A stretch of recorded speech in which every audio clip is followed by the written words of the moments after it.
Good morning! Oh, and in case I don't see you, good afternoon, good evening, and good night. GM, welcome back to the channel and happy July 4th to those out in the US. In this video, we've got an update here on EIP 4844. This is the next major upgrade for ETH, and typically this provides a brand new narrative and new catalysts in the market. So without further ado, let's jump into this one. Make sure you subscribe if you're new. So if we just zoom into this ETH chart here, you can see the chart is pretty much primed for a major move to the upside. The May 2022 breakdown level, that inefficiency there, around 2,500 bucks. This is when Suzu and Kyle Davis of 3 Hours Capital had to nuke the bags and move to Bali rather sharpish. And during this next phase here, since June of 2022, ETH has been one of the strongest performers, slowly and steadily making higher highs and higher lows along the way here and following nicely along this uptrend.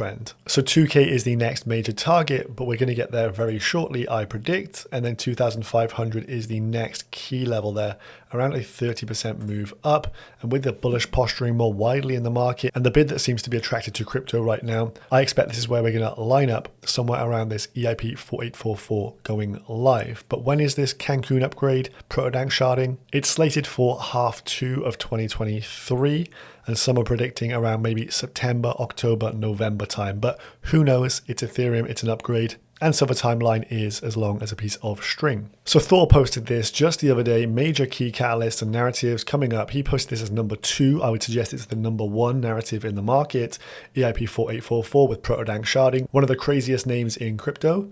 Data blobs is what this is all about. Essentially, all the roll-up chains will have a lot less data to actually submit to the main chain, making it a lot cheaper. So as he says, it allows for much cheaper transactions on the roll-ups, up to 20 times less expensive. His thesis, cheaper transactions and higher profit margins, is a great narrative for ARB and OP, and cheaper fees on mainnet with full Danksharding will come in 2024.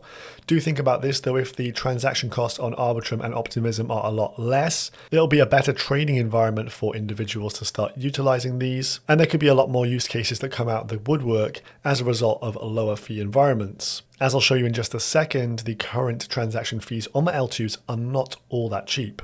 So this is Terrence.eth from Off-Chain Labs. Quick update from today's EIP 4844 call. Essentially, they're gearing up for DevNet Test 7, which tells you that things are progressing, and this actually did happen over this last weekend as I checked in with the Daily Gwei. And from reading through this rather laborious thread, it does seem that things are slowly but surely getting on track, but calls for when EIP 4844 met with sheer silence. So the 2 major tokens to look at outside of ETH itself are of course the L2s that are winning the race here, Arbitrum and Optimism. As you can see, they move in tandem. This chart of OP, the orange versus the green and red candles there of Arbitrum, shows you just how much they actually mirror each other's price action. That is only on a 30-minute time frame, however, but it does seem to be like splitting hairs at this moment in time in terms of the 2. Now, Arbitrum does have more TVL, more capital on it and more traders, whereas OP has more updates and business development ongoing. They just had their own major update to the chain called the Bedrock upgrade, and they have build on base from Coinbase apparently going live with a roll-up sometime in half 2 as well. So I kind of put it that Optimism has the best BD out of the 2, but Arbitrum has the most users and the bigger community. Now, in terms of those pesky fees, Layer 2s were not as cheap as many were actually thinking they would be, as you can see from the cost to swap. Now, at peak times, if there's a lot going on some of these chains, I've paid a few bucks to actually transact on Optimism and a few bucks at least to transact on Arbitrum. The standard swap fee right about now is 18 cents, however, on Arbitrum and 13 cents on Optimism. So if that is reduced by a 20x after EIP 4844, you're looking at sub 1 penny transactions across the board, which will be very good for users. What I would like to see is a lot more liquidity moved from the ETH mainnet pools on, say, Uniswap, which is obviously a very normie-friendly exchange, and start putting that LP into the likes of Optimism or Arbitrum versions of Uniswap, and then we could see some real shitcoining for cheap transaction costs, which I think could be a real boon for the crypto economy, when people can easily trade the shitcoins without the fear of paying 50, 60 bucks on gas. I honestly think this could explode a bit of a meme season and on-chain activity would go through the roof. So that's the kind of thing I'm looking forward to with EIP 4844, the casino thesis being intact. So a quick look at the two chains. Arbitrum here, total value locked $2.197 billion. Stablecoins on here, almost $1.75 billion. That's a lot more TVL and stablecoins than on Optimism, which you'll see in a second. Most of the TVL lies with GMX and Uniswap there.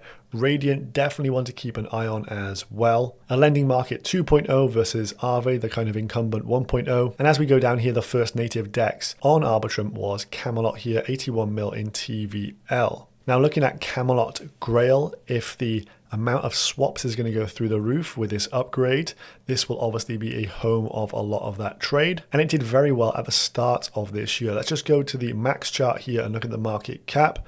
Currently down massively, 71% from the highs. Market cap is just 14 million right now, peaked out over 45 million at one point. So I do think there's a lot of room for growth. Let's just look at the token price on that. You're talking somewhere in the region of 4K, now down to around $1,300. So if trading goes through the roof, this one will do well on Arbitrum.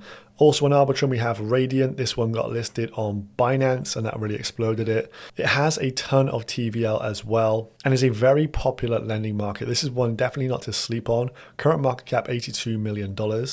This is the market cap over its duration of existence here. You can see it kind of peaked out over $130 million at one point. Now sitting at a healthy $82 million in terms of a price on the token there. All-time high was 58 cents, now down to just 30 cents.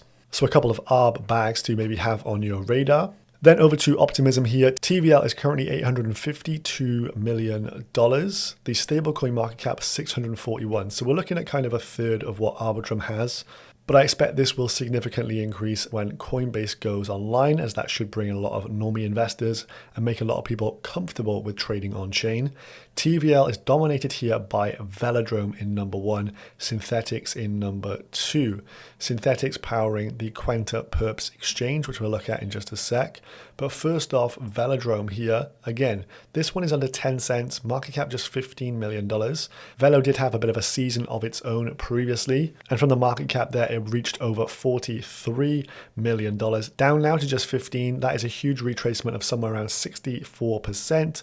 Price-wise on the chart as well, you're looking at over 20 cents, now down to around 10. Obviously, there's quite a bit of inflation to account for with this token. But if we do see a bit of an OP season here, this is one of the beta plays I expect will do very well off the back of that. And then we have Quenta, the Perps DEX from Synthetics. Current market cap, $41 million. The market cap did peak at around 125 mil. So we're looking at roughly 1/3 of that right about now in terms of the price. Did hit 800 on a few wicks. 800 down to around 300 bucks right now. Quite a bit of a steep discount there, and it looks like it maybe has put in a bit of a bottom here. But generally what we can see from these ARB and OP alts, they've had a bit of a major reset. And so they do look like they're kind of in deep value territory for this next EIP 4844 to go through. And so they could be decent ones to start thinking about positioning in for that major Ethereum narrative. Other things to be aware of, finally, are the token unlocks for both of these.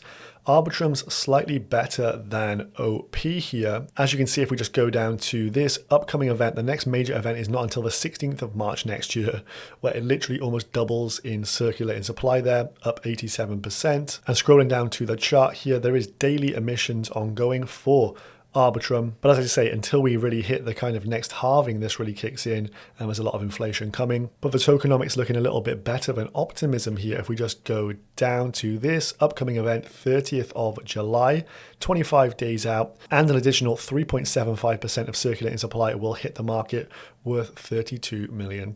This is already in the staircase to heaven, as you can see with the emissions. Pretty much the same chart as that of Arbitrum's, which starts in March of 2024. So in my mind, the unlocks do look a lot worse here on OP. So plenty of food for thought going into EIP 4844, the next major catalyst on the horizon for Ethereum. Let me know in the comments down below, how are you thinking about positioning for this one, as this will be one of those concrete narratives that does bring a lot of capital into it. I'll see you in the next one, guys. Subscribe if you're new. Peace.